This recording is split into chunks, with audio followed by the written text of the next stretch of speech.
flag wa kò tí ì sí we are a democratic society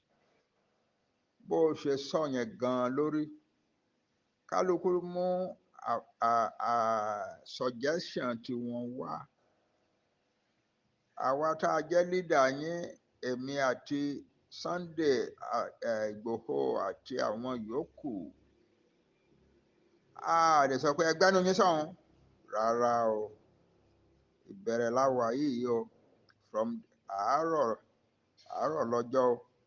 tó bá ti di pé àwa tá à ń ṣe leader à ń sọ pé ẹ̀yin tí ẹ sọjọ́ ẹ má sọ̀rọ̀ ń gerú yẹn bí a fẹ́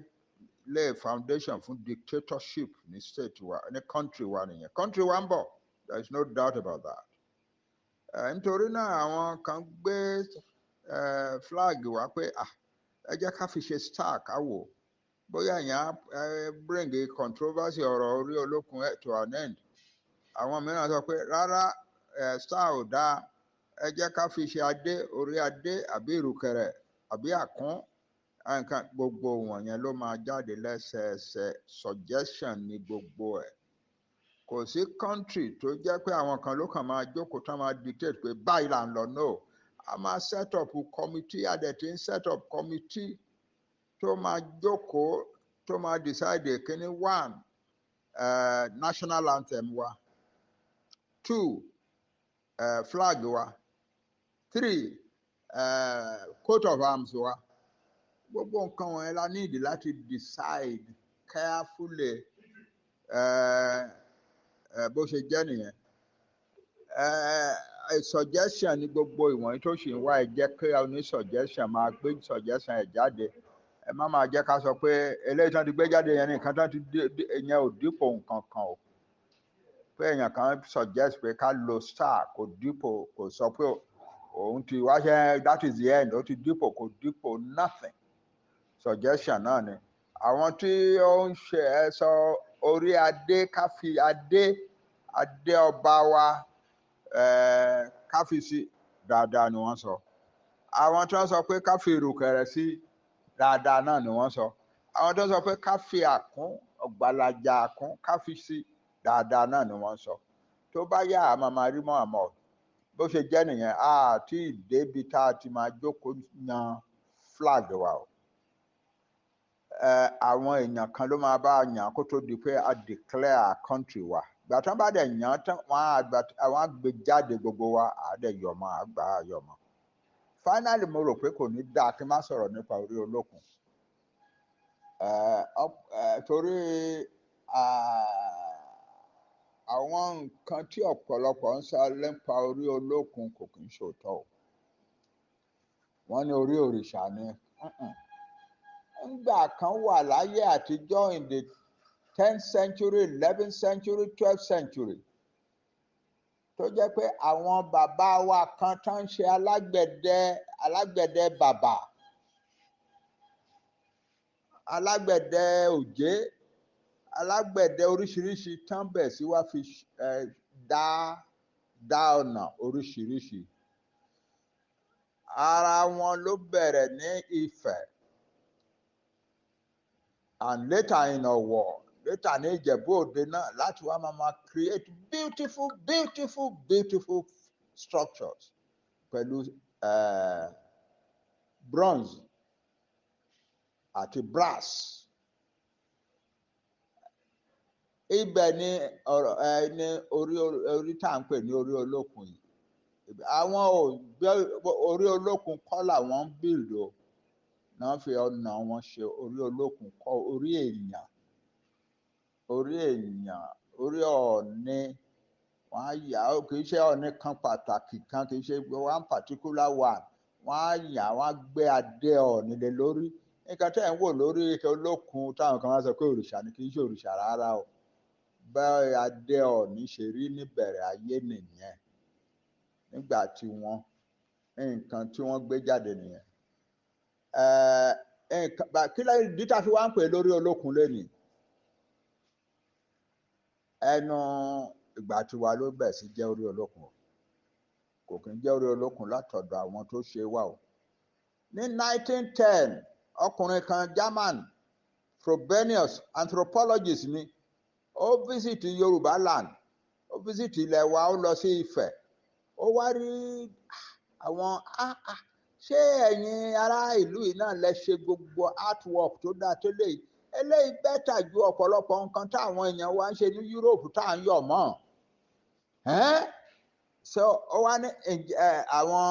àwọn tó wà lọ́dọ̀ wọn á sọ pé ibì kan wà tó pọ̀ sí ibi tó dẹ̀ wà tó pọ̀ sí wọ́n wá mú lọ bẹ̀ ọjà ayé àtijọ́ ni wọ́n ń pè bẹ̀ Olókun ọjà Olókun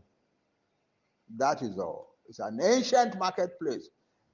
inú ọjà yẹn làwọn arọ alágbẹ̀dẹ wọ̀nyẹn ti jókòó tán rọ àwọn nǹkan tí à ń sọ wọ̀nyí torí Olókun wà lára ẹ̀ stool wà lára ẹ̀ chair wà lára ẹ̀ nǹkan kan kì í ṣe pé wọ́n ń create orí òrìṣà kankan o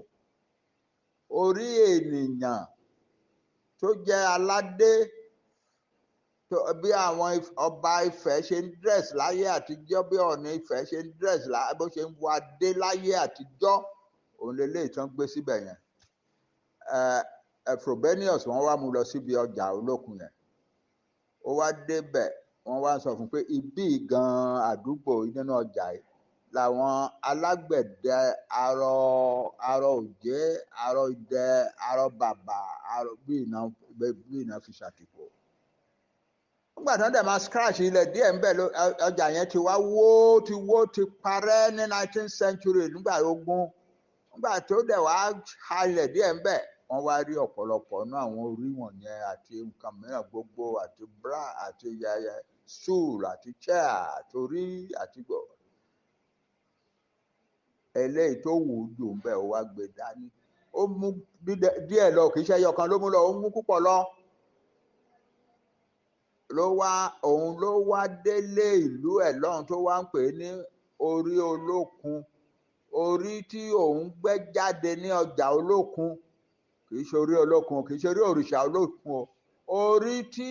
the head that I found in orí Olókun that I dug out from the ground in orí Olókun ìdí tí àwa ọlọ́mọ̀wé àwa historians àwa archaeologists àfi wá ń pè lórí Olókun nìyẹn orí Olókun tá a bá fẹ́ ká má pè lórí Olókun mọ́ ká pè ní nǹkan tó bá wù wá orí Olókun yẹn is a new name completely kò kí ń jórí Olókun wá láti bẹ̀rẹ̀ ayé ńgbà tí wọ́n ṣe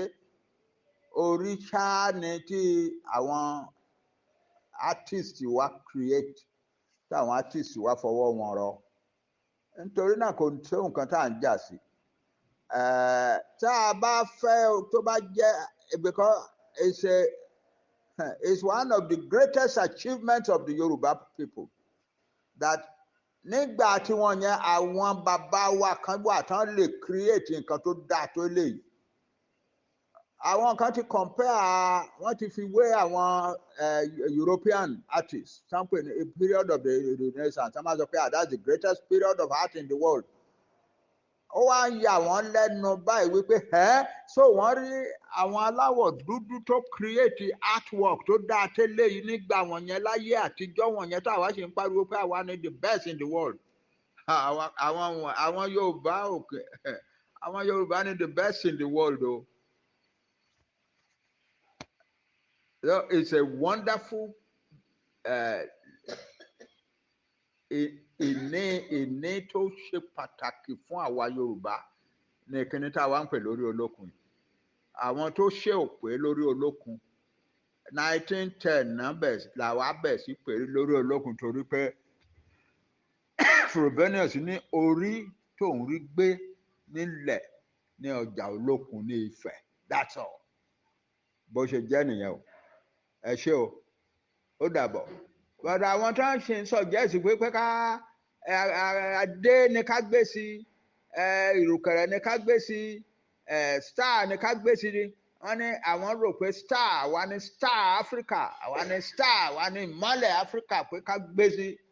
ẹ̀sùn gbogbo wọ̀nyẹn ó dáa torí pé ẹ fẹ́ràn ìran yín lẹ ṣe ń ṣe gbogbo wọ̀nyẹn a lè bá nìkẹ́ni jà